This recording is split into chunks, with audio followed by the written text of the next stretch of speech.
In this video, we're going to talk about our American foulbrood control program and why we want to try and eradicate American foulbrood. We're going to look quickly at some of the other methods used overseas, and we'll learn why our approach is the best approach probably in the world, and why we're kind of excited about it and where it's going to go. Beekeepers overseas use a whole range of ways to control American foulbrood. There are countries like New Zealand that have this search and destroy policy, that if the colony's got American foulbrood, it's destroyed and burnt. But for most countries, they feed antibiotics. They're very effective, but the problem with antibiotics are twofold.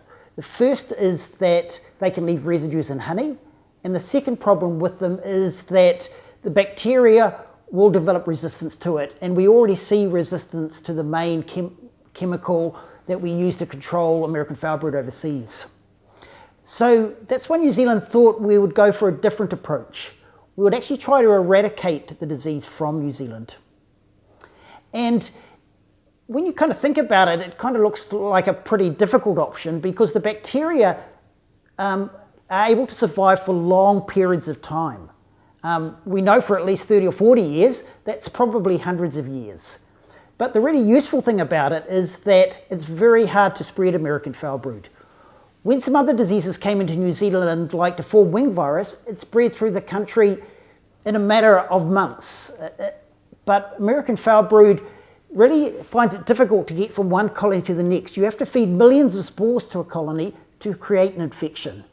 So that all we have to do is lower the number of bacteria. We don't have to get rid of them completely.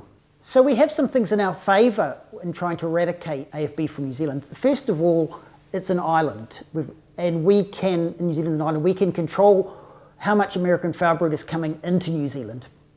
The second advantage we've got is actually Varroa, and that's because Varroa has killed most of the feral colonies, because we couldn't ever inspect those, but most of them just aren't present anymore.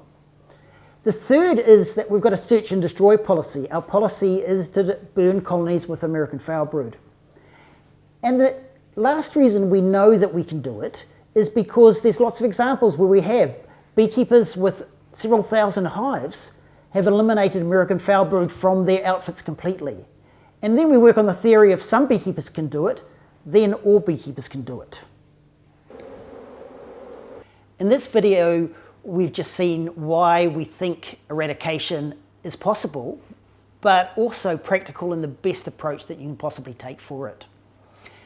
And the advantage with the approach, again, is that it gives responsibility to beekeepers who are the best people to manage the disease.